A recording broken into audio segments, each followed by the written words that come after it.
तो चलिए कार्यक्रम को और आगे बढ़ाते हैं, और जैसा कि मैंने आपसे पहले कहा, आज आपको उस दिग्गज से फिर मिलवाते हैं जिनके साथ इस कार्यक्रम का सुचारू संचालन चलता है, और वो है हमारी विभा तिवारी जी।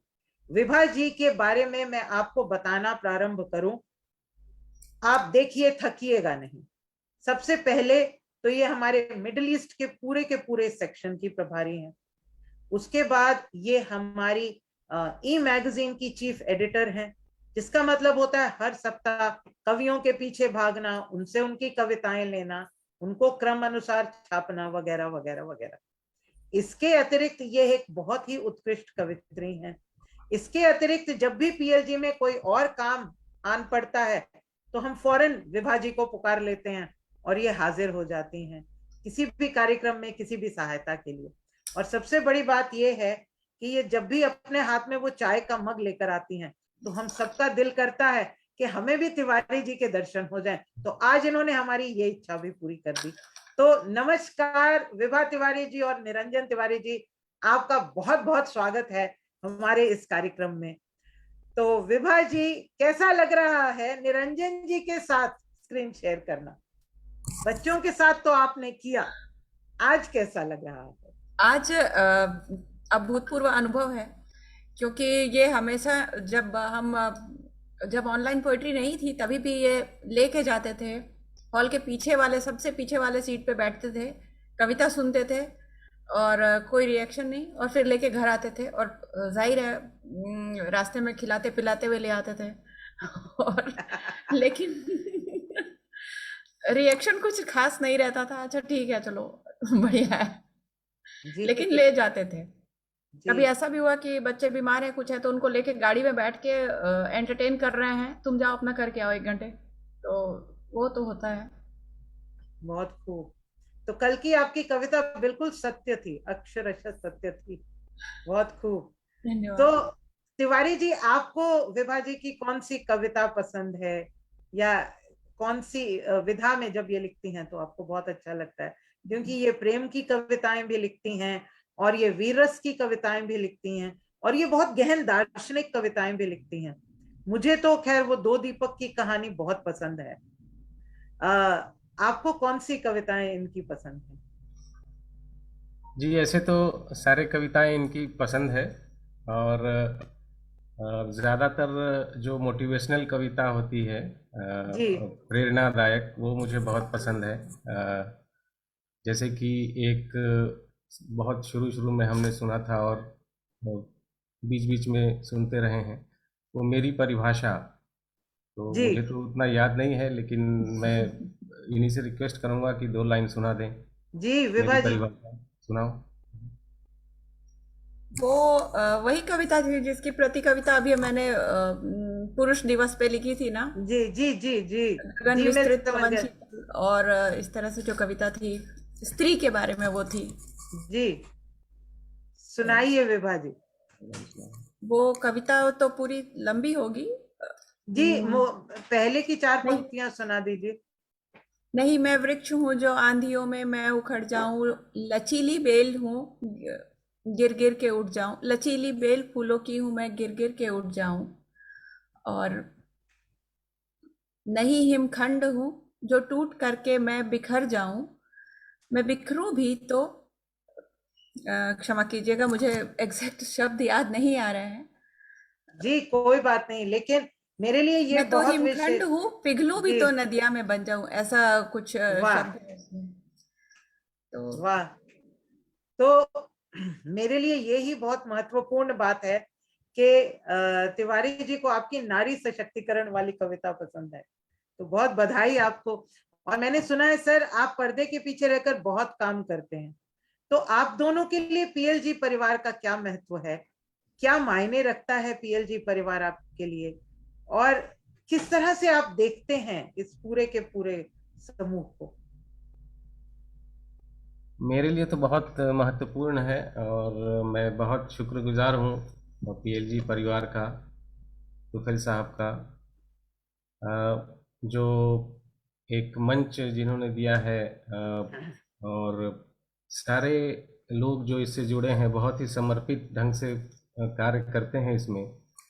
हर कोई जो इससे जुड़ा है, मैंने देखा है कि बहुत बहुत ही ज़्यादा समर्पित हैं। और एक मेरा भी एक विचार रहा है और कोशिश करता हूँ कि जितना हो सके मैं अगर कुछ काम आ पाऊँ, हालांकि उतना समय साथ नहीं देता है, लेकिन जब जब जितनी समय मिलता रहा है मैं करने की कोशिश करूँगा।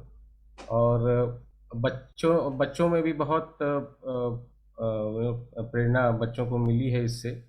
और हर तरह का उन उन उनमें कविता लिखने का, साहित्य में रुचि हुई है, डांस वगैरह और गाना। तो हर हर हर तरह से जो है बच्चों का बहुत विकास हो रहा है इससे।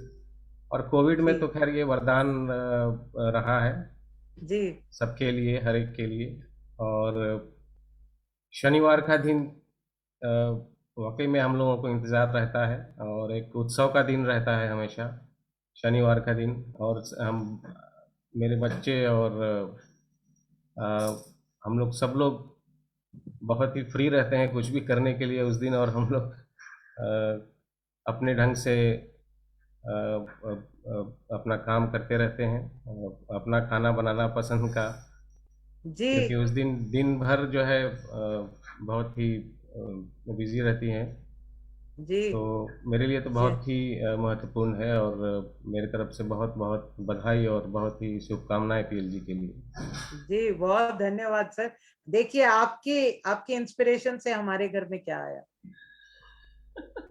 अब हमें भी कभी कभी ये मिल जाता है, हालांकि इसके लिए बच्चों को हकारना पड़ता है, चलो चलो चाय पिला दो। तो विभा जी, थोड़ा सा और आपसे पूछना चाहेंगे कि पीएल जी के साथ आपकी यात्रा कैसी रही। क्या क्या है पीएल जी आपके लिए, क्या परिवर्तन आए आपके जीवन में पीएल जी में जुड़ने के बाद। और साहित्य आपकी दृष्टि में क्या है, क्या जो आप पीएल जी में करते हैं वो साहित्य है, और क्या इस साहित्य की कोई सार्थकता है। साहित्य कुछ भी है जो हम बोलते हैं, जो हम ऑब्जर्व करते हैं, और ऑब्जर्व करने के बाद ज़रूरी नहीं कि हम उन्हीं शब्दों में बोलें, कुछ अलग शब्द में बोलते हैं, कुछ प्रत्यक्ष शब्दों में बोलते हैं, कुछ अप्रत्यक्ष शब्दों में बोलते हैं, कभी कविता के रूप में बोलते हैं, कभी दुखी हो जाते हैं और कुछ नहीं बोल के भी बहुत कुछ बोलते हैं। जी सब कुछ साहित्य है। सब कुछ साहित्य, अपने आप को एक्सप्रेस करना साहित्य है। कई बार हम लघु कथाओं में एक दो शब्द, कुछ पंक्तियां बोलते हैं और कुछ पंक्तियां अनकही रह जाती हैं। जी तो बस एक्सप्रेस करना ही साहित्य है। जी और सच में बहुत परिवर्तन आया जब कोई नहीं था बात करने के लिए उस वक्त, जब मैंने देखा फेसबुक पे पीएल जी का आया था। तो जी बच्चे छोटे हैं, स्कूल चले जा रहे हैं, उसके बाद काम कर रहे हैं, फिर अपना घर आए, पढ़ाई किया, ड्रेस चेंज किया, ये सब हुआ, दिन खत्म हो गया। फिर मैंने देखा पीएल जी, तो फिर पीएल जी में मैंने तुफैल सर से बात की। उन्होंने कहा ठीक है, आप अपनी कविता भेज दीजिए, उसके बाद आ जाइए पढ़ने। और उसके बाद हम जाने लगे हम लोग उसमें। उसके बाद एक नई चीज़ शुरू हो गई, बच्चों को भी अच्छा लगता था। महीने में एक बार होता था, बच्चों को भी अच्छा मम्मी का पोइट्री है, और फिर मैं पोएम्स लिखने लगी। एक टॉपिक होता था पर महीने में कितने पोएम्स लिख लेते थे उस टॉपिक पर। जी फिर जी हम लोग जाके बिल्कुल। वहाँ पढ़ते थे, फिर रिटर्न में बाहर खाते पीते आते थे। वो पीएलजी हमेशा एक उत्सव की तरह रहता था, और नए लोगों से मिलते थे। जी कभी कोई भाषाविद मिल रहे हैं, कभी कोई किसी दूसरे फील्ड से, कोई डॉक्टर मिल गए, उनसे बातचीत हुआ। वो कुछ मॉडल्स थी हमारे यहाँ, जी मिसेस इंडिया थी, मतलब अलग जी अलग फील्ड के लोग यहाँ कविता कर रहे थे। ज़रूरी नहीं कि वो बहुत, उनकी भाषा और व्याकरण और छंदों का जो ज्ञान है वो बहुत गहरा था, बस अपने आप को व्यक्त करना था, इतना ही पीएलजी का लक्ष्य था। जी, बहुत खूब, वाह। जी सचमुच, ये और ये अनुभव तो मेरा भी रहा है। हालांकि हमारा वर्चुअली रहा, लेकिन हमने अलग अलग प्रकार के कवियों के अलग अलग प्रकार की कविताओं को सुना, समझा, और बहुत दिग्गज लोगों से भी हमारी मुलाकात हुई जो बहुत बेहतरीन काव्य पाठ करते हैं, जिनमें से एक हमारे सामने बैठी हैं। तो जाते जाते क्योंकि समय का बहुत आज समय की थोड़ी अवधारणा उलट पलट हो गई, आज बीच में कुछ व्यवधान आ गया था। तो यहाँ से आप पीएल जी को आगे कहाँ जाते देखते हैं। क्या स्वप्न है पीएलजी के लिए? क्या आप सोचती हैं और किया जा सकता है? क्या आप सोचती हैं कैसे और लोग जुड़ सकते हैं? क्या विशेष किया जा सकता है? पीएलजी ये शुरू तो एक पोइट्री के मंच से ही हुआ था, विशुद्ध जी कविता और साहित्य इसमें चलता था, लेकिन उस समय भी साइड बाय साइड चित्रकला प्रदर्शनी चलती रहती थी। जी पीएलजी से जुड़े हुए कुछ लोग अगर उन्होंने पेंटिंग्स बनाई है तो वो भी वहाँ डिस्प्ले हो जाता था। तो कला को हमेशा ही प्रश्रय दिया है पीएलजी मंच ने। और जब ऑनलाइन हुआ और हमारे साथ जैसा कि अभी विपिन पांड्या सर जुड़े हुए थे, जी आप हैं, थिएटर से आ रही हैं, और उसके बाद हमने ऑनलाइन बहुत सारे कार्यक्रम करना शुरू किया। हमारी बच्चियों ने भी एकांकी नाटक में भाग लिया, जी हमने भी किया। फिर डांस हो रहा है, फिर डांस में भी वेरिएशंस लाए जा रहे हैं, एक धुन, दूसरे शब्द, और फिर उसके ऊपर नृत्य, एक्टिंग किया जा रहा है। तो जी मतलब कला को और अभिव्यक्ति को ये पूरी तरह से एक बड़ा विस्तृत आकाश दे रहा है पीएलजी। और अभी ऑनलाइन है, जब ऑनलाइन नहीं होगा, जब परिस्थितियां अनुकूल होंगी तो हम लोग मिलके भी इस चीज को करेंगे। पीएलजी का तो बहुत और क्योंकि मैंने आपसे पहले भी कहा था कि हमें कौन सा पद्मश्री मिलने वाला है, हम तो अपनी अभिव्यक्ति के लिए यहाँ पे जुड़े हुए हैं जी और बच्चों को जोड़ने के लिए। और मैं बार जी बार, जैसे अभी हमारी लिखिता जो गई थी तो हमारे राजदूत साहब ने इतना ज़्यादा समय दिया, तो मैं हर किसी को ये बता रही हूँ कि देखो, सब लोग साहित्य से जुड़े हैं। जो कुछ लोग नहीं जुड़े हैं वो कहते हैं नहीं समझ में नहीं आता, ये क्या पोइट्री है, ये सब है, जी उन पे ध्यान मत दो। जो बड़े लोग हैं, पढ़े लिखे समझदार लोग हैं, उनको ही कविता की समझ है, और वही तुमको जो ऊपर है वही तो आपको ऊपर ले जाएगा ना। बिल्कुल, बहुत तो खूब। पीएलजी भी वैसा ही एक मंच है, इसमें जो भी लोग ऊपर हैं वो हर किसी को ऊपर ले जाने की कोशिश करते हैं। और मैं बहुत एक दर्शक के रूप में मैं बोलना चाहता हूँ कि एक, एक तो कि मैं कैसे देखता हूँ कि थोड़ा सुधार की आवश्यकता है।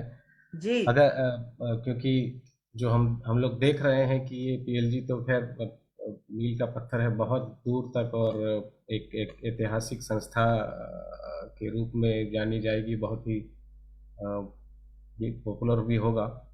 इसमें क्या है कि अगर थोड़ा थोड़ा सुधार करते रहें हर हर वीक में, और जो पोएट्स हैं इंडिविजुअली, हर लोग जिनको जो काम मिला है उसमें वो खुद से ही ये अपने आप को ये करें कि मैं पिछले सप्ताह से इस सप्ताह पे मैंने क्या सुधार किया है।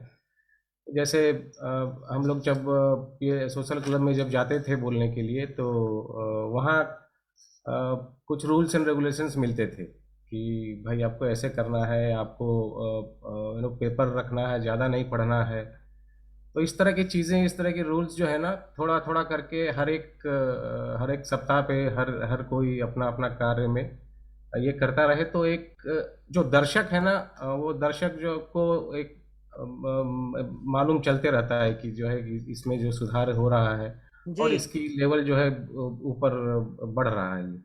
तो जी ये अगर होता रहे तो। और दूसरा ये है कि जैसे कोई अगर बाहर से जुड़ रहा है, कोई दर्शक जैसे आपके जूम मीटिंग में जुड़ा, जी तो हालांकि पीएलजी तो एक परिवार है, हम लोग एक परिवार की तरह सब एक दूसरे को जानते हैं, एक दूसरे से जी बातें करते हैं, लेकिन जो एक बाहर से जुड़ा है तो आप मतलब ये है कि बहुत ज़्यादा जो है कैजुअल बातें ना हो इसमें। इसमें जी जो है बिल्कुल जो जो पोइट्री है वो हुई है, वो उसके बारे में थोड़ा ये किया गया, और जो मेंटरशिप हुआ वो किया गया। ज़्यादा कैजुअल बातें में फिर जो बाहर के जो लोग हैं ना वो उतना नहीं जुड़ पाएंगे फिर। तो जी बिल्कुल। इस तरह से जो है मैं बहुत बहुत शुभकामनाएं देता हूँ पीएलजी को। बहुत धन्यवाद सर।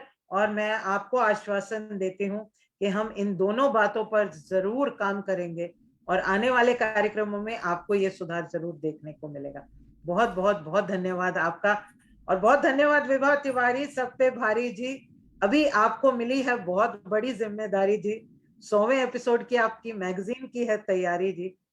तो कार्यक्रम के अंत में तोफैल भाई के इंटरव्यू के बाद हम मैगजीन की अनवीलिंग करेंगे।